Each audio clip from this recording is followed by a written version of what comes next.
대림절을 시작으로 2025년이 시작되었습니다.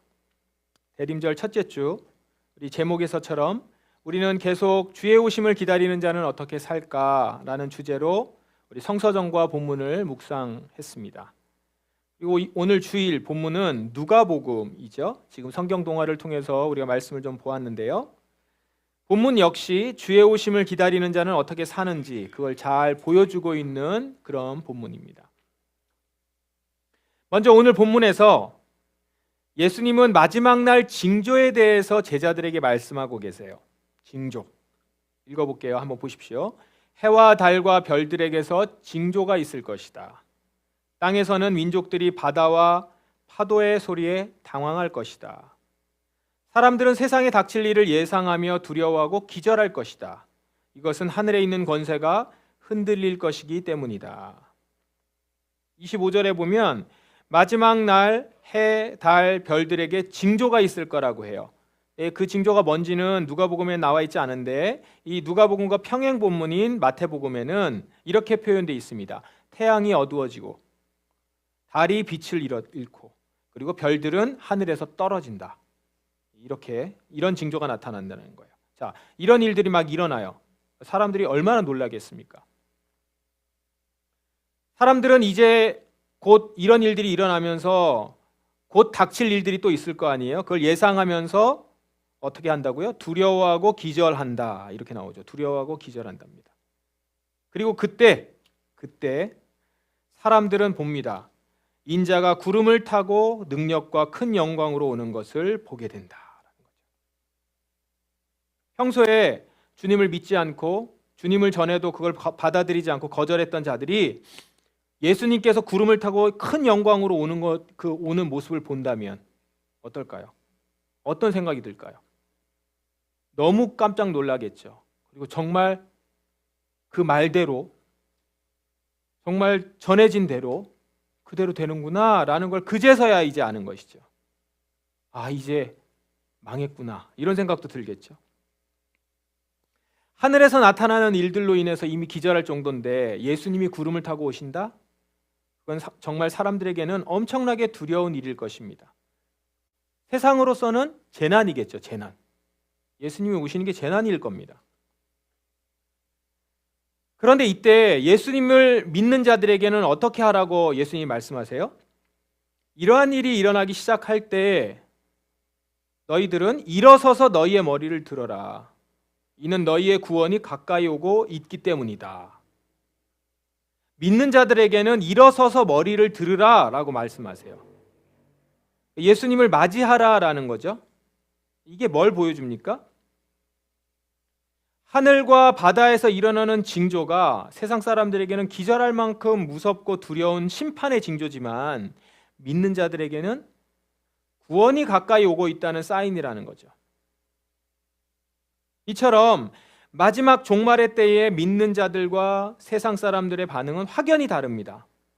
이 장면을 한번 상상해 보세요. 모두가 무서워서 까무라치는 환란의 때예요. 엄청나게 무서운 일이에요. 근데 거기서 일어서서 머리를 든다?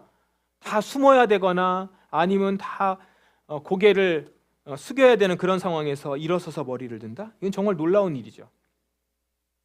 구원받을 자와 멸망받을 자의 종말은 이만큼 큰 차이가 있다라는 겁니다.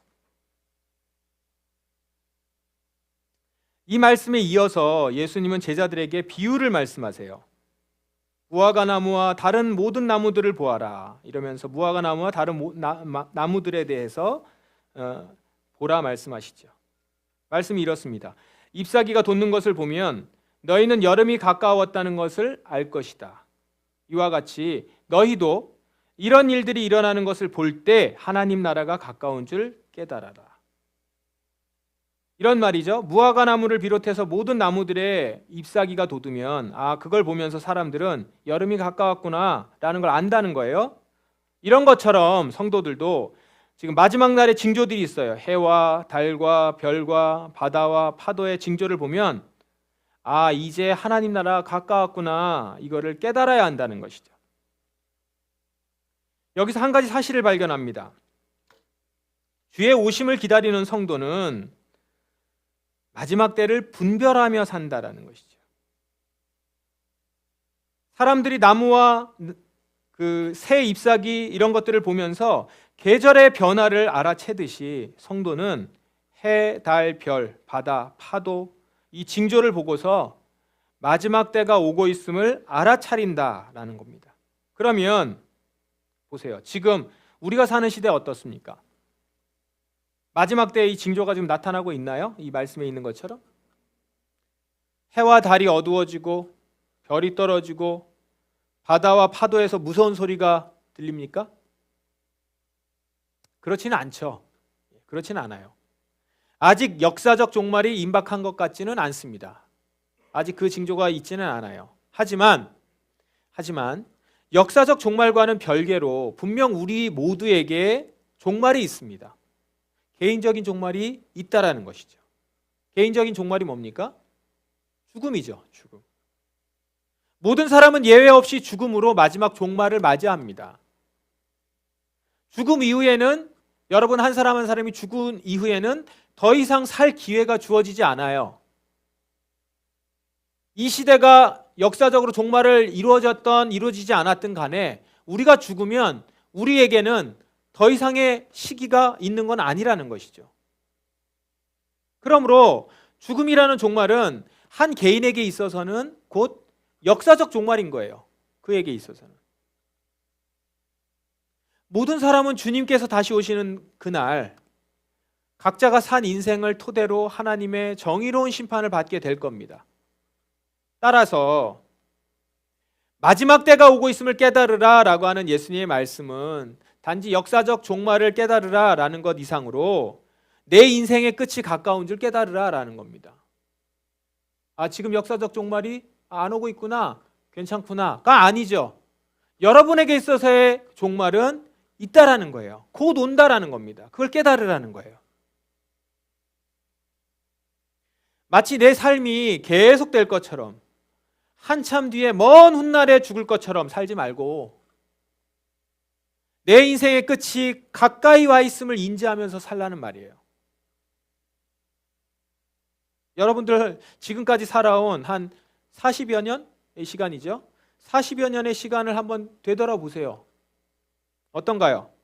40여 년이라는 그 시간이 빨리 갔습니까? 느리게 갔습니까? 초등학교 시절, 중학교 시절 아득히 먼 옛날 같아요?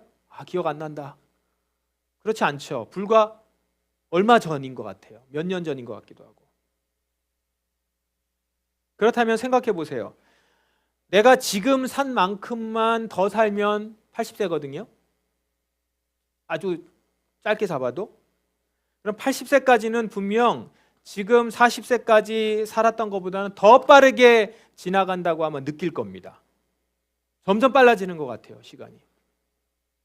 그렇다면 여러분이 주님 만날 날이, 종말이 한참 남은 것이 아니란 얘기예요. 금방입니다. 우리의 종말은. 지금 주님은 여러분의 인생의 문 앞에 와 계세요. 이제 문고리를 잡고 여실 일만 남았을지도 모릅니다. 그러니 시간이 없어요, 여러분 한 사람 한 사람에게.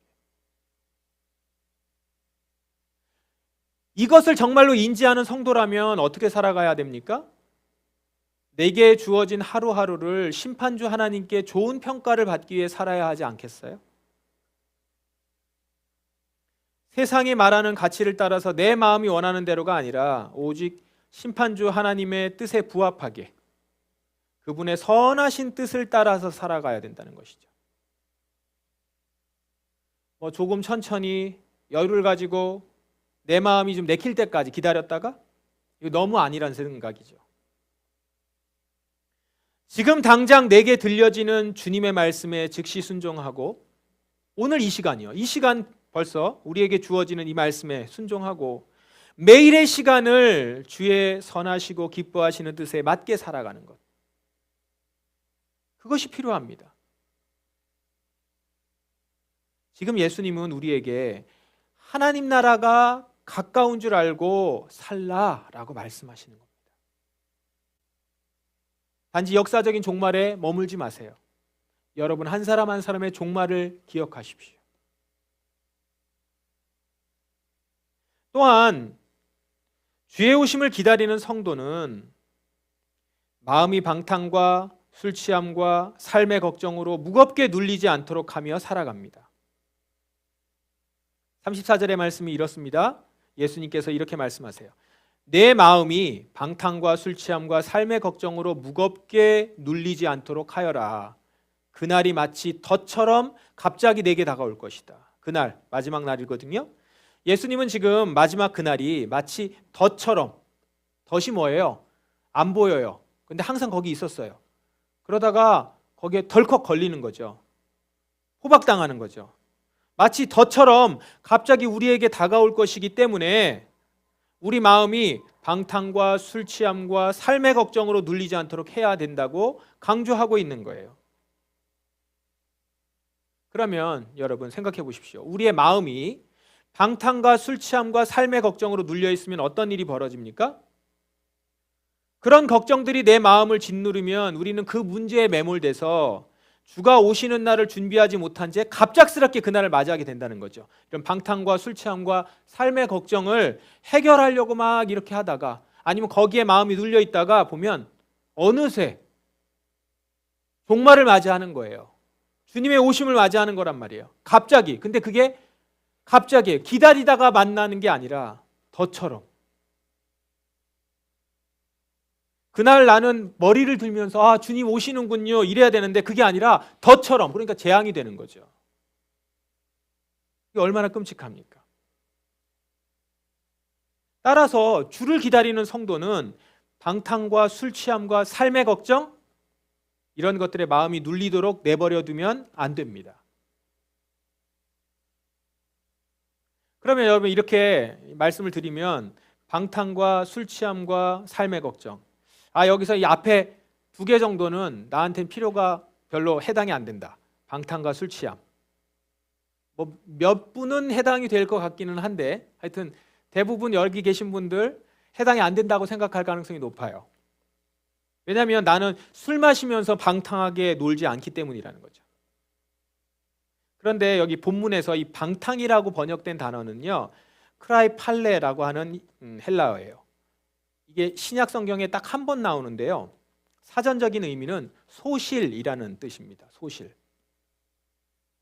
이런 의미를 갖고 본문을 보면 크라이팔레, 방탕은요, 재산이나 육체, 시간을 소실해버리는 행위를 가리키는 거예요.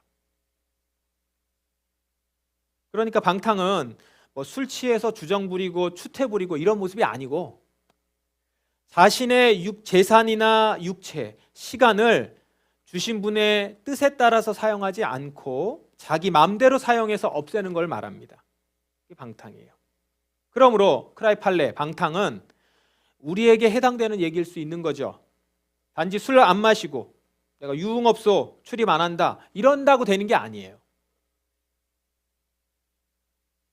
지금 예수님은 이 방탕이 내 마음을 무겁게 누르지 못하도록 하라고 말씀을 하고 계세요. 그건 뭐냐면 방탕으로 마음을 다 뺏겨버린다는 거잖아요.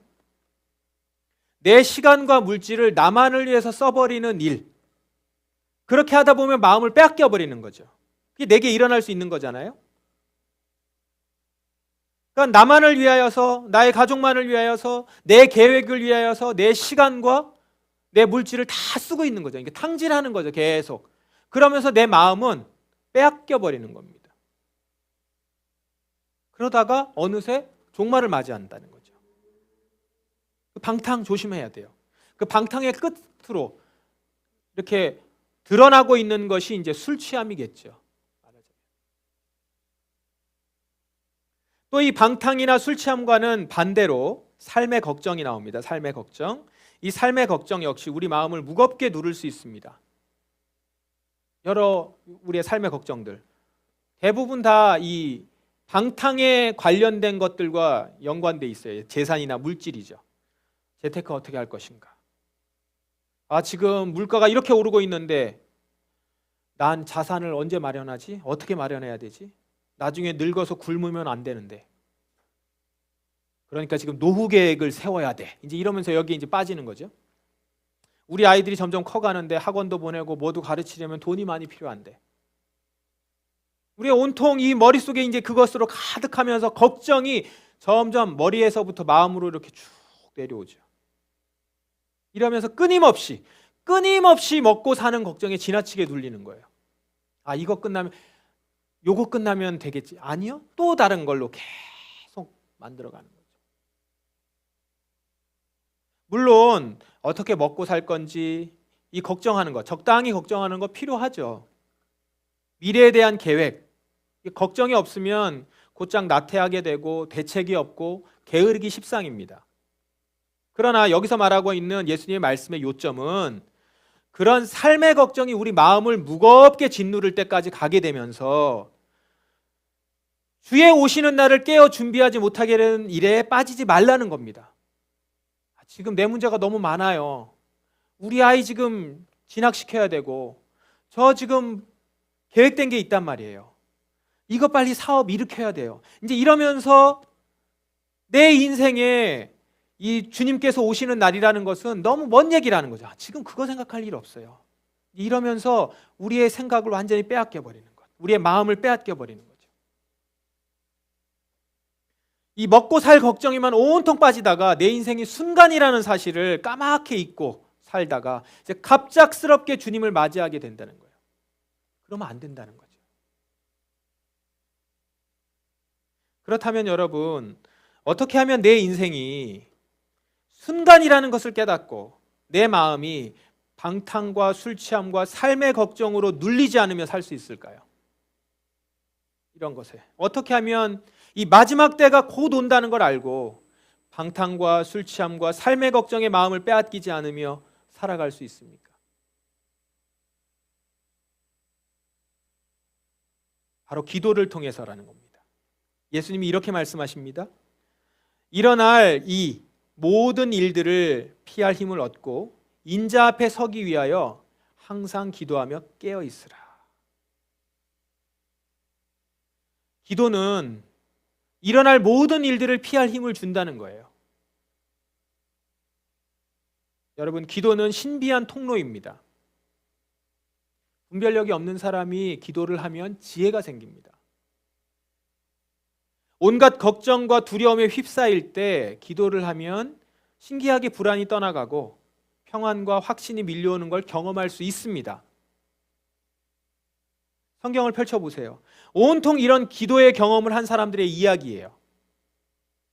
여러분이 이제 내일부터 읽게 될 창세기 보시면 거기에 나오는 아브라함이나 이삭이나 야곱, 하나같이 하나님께 친밀히 기도하고 그 기도 가운데 자신들의 불안을 떨쳐버렸고 평안과 확신을 얻었던 사람들이에요. 사무엘 선지자 어떻습니까? 그가 사역에 은퇴하면서 이렇게 말해요. 나는 너희를 위하여 기도하기를 쉬는 죄를 결단코 범하지 않겠다. 이 말이 뭡니까? 자기의 사역이, 이제까지의 자기의 사역이 기도를 통해 이루어졌다는 거예요. 그걸 지금 얘기하는 겁니다. 다니엘은 어떻습니까? 하루에 3번씩 기도하면서 그 냉혹한 제국의 궁중에서도 믿음을 지키지 않았습니까? 그는 거기에 매몰되지 않았어요. 지난주 우리 금요일 본문으로 봤던 느헤미야, 그는 중요한 고비마다 며칠씩 기도하면서 리더십을 발휘했어요. 예수님 제자들에게 기도를 가르쳤죠. 그리고 실제로 예수님 당신도 밤마다 새벽마다 기도하셨어요. 우리가 성경을 펴면 볼 수 있는 사람들 이야기는 다 기도한 사람들이에요. 기도했던 얘기들이에요.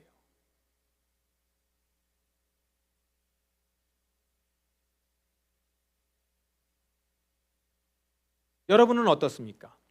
여러분들도 이런 기도의 경험들이 있지 않습니까? 전혀 생각하지 못했던 일들이라든가 실체를 가늠하지 못했던 것들을 기도하고 난 다음에 실제로 경험하고 그러지 않습니까? 내가 기도 가운데 하나님께서 이루어주신 것들을 전혀 생각하지 못했던 것들이 이루어지는 것을. 우리에게도 기도는 전능하신 하나님의 능력이 임하고 내 안에 부정적인 것들을 떠나가게 하는 신비한 통로입니다. 나에게 불안한 것들, 때로는 방탕과 술 취함과 어떤 염려들, 세상의 염려들, 삶의 걱정들, 이런 것들에 이제 휩싸여 있다가도 기도의 자리에 갔을 때 그게 이렇게 털어지는 것. 아, 내가 지금 풍선처럼 크게 그냥 부풀려져서 내 앞에 있어서 무서워했구나.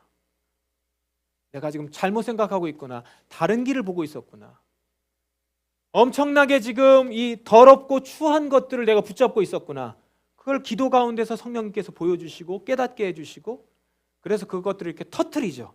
풍선 터트리고 거품 터트리고, 그런 가운데서 실체를 보고 진짜를 보게 된다는 것이죠.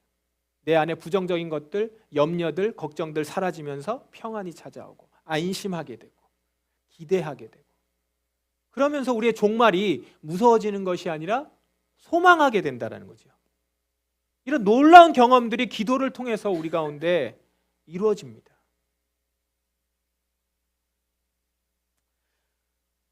여러분들도 이런 경험들이 있었을 거예요. 그러면 여러분, 이제 예전에 한때 뭐 그런 경험을 했던 거 말고 24년 한 해 여러분 어떻게 기도하고 기도의 능력을 경험했습니까? 지난 11개월 동안 여러분 어땠습니까? 기도의 생활은. 기도 생활을 지속하면서 어려운 순간마다 하나님이 주시는 지혜로 분별하고 나를 짓누르는 온갖 삶의 걱정들을 이기면서 사셨나요? 아니면 기도가 없거나 적어서 분별력 없이 두려움 가운데 일들을 결정하고 그 일을 해결하기 급급하면서 이렇게 나아가셨나요? 자, 24년을 어떻게 살았던 중요한 것은 이제 25년입니다. 우리에게 주신 25년 잘 살아야죠. 잘 살면 됩니다. 그러기 위해서 25년 기도로 삽시다. 가장 기본적이지만 가장 중요한 방식. 여러분, 규칙적인 기도 시간을 정해서 꾸준히 실행하는 것, 이거 하십시다. 하루 중 어느 시간에 어디서 얼만큼 기도할지 정하고 기도해 보는 거예요. 이따가 우리 소그룹 모임 시간에 이 기도의 시간을 정해보는 시간도 한번 가져보십시다. 권면드리는 것은 성경 읽는 시간과는 별도로, 같이 이렇게 은근슬쩍 같이 껴가지고 이러지 마시고 성경 읽는 시간과는 별도로 기도 시간만 하루 30분 가질 수 있도록 하면 정하면 좋겠습니다. 여러분, 이게 쇼트 보고 릴스 보면 30분 금방 가잖아요. 그거 놓고 이 30분 시간, 그 시간 동안 제가 할 말이 별로 없어요, 기도할 말이 별로 없어요, 이런 분들 많이 있는데 그렇더라도 그냥 주님을 묵상하는 거죠. 이제까지 들었던 말씀들도 묵상하면서 주님이 나한테는 그 가운데 무슨 말씀을 주실까? 30분을 앉아서 기다리고 무릎 꿇고 기도하는 시간들. 그러다 보면 여러분 그냥 그렇게만 있지 않아요. 결코 주님과 대화하게 되고 주님이 깨닫게 해주시고 말하게 되고 인격적인 만남이 일어나게 됩니다. 또 경험해 보셨을 거예요. 다 이런 기도의 시간들을 정하실 수 있길 바랍니다. 최소한을 얘기하는 거예요. 최소한. 이 기도 시간이 나를 깨어있게 하고 주의 오심을 기다리게 한다는 사실을 기억하면서 이렇게 기도 생활을 꾸준히 실천해 나가는 25년이 되기를 바랍니다. 말씀을 정리하겠습니다. 주의 오심을 기다리는 자들 어떻게 삽니까? 기도하며 삽니다. 기도를 통해서 주님과 소통하는 신자만이 인생의 짧음을 알고 주의 오심을 준비하며 삽니다. 기도를 통해 주의 영광으로 자기 심령을 꽉 채운 성도만이 방탕과 술 취함과 삶의 걱정에 내 마음이 눌리지 않습니다.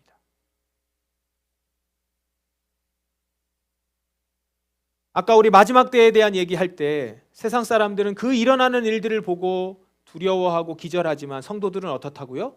일어서서 머리를 든다고요. 그렇게 하지 않았나요? 이 놀라운 일이 어떻게 일어난다고요? 바로 기도를 통해서 주님과 깊이 교제하는 자들에게 일어나는 일입니다. 그런 이들에게 가능합니다. 그러므로 여러분 모두 기도로 주님과 신실하게 교제하면서 살아가다가 마지막 날에 두려워 기절하지 않고 오히려 당당히 머리를 들면서 주를 맞이하실 수 있기를, 그런 우리 포도나무 성도들 되기를 주님의 이름으로 간절히 축원합니다. 같이 기도하겠습니다. 이 시간 대림절을 시작으로 해서 올 한 해 기도하는 한 해가 되기를 원합니다. 기도로 깨어있는 제가 되기를 소원합니다. 제게 주신 날들 짧은 시간임을 알고 방탕하게 사용하지 않고 삶의 걱정으로 내 마음을 짓누르지 않고 내게 주신 날들을 주님 뜻대로 사용하기 원합니다. 그렇게 사용하다가 주님이 오실 때 모두들 두려워하는 그날에 나는 머리를 들고 서서 주님을 맞이하기 원합니다. 이 소망을 가지고 지금 내게 주어진 삶을 살겠습니다. 이렇게 기도하며 나아가십시다. 다 같이 통성으로 기도하겠습니다.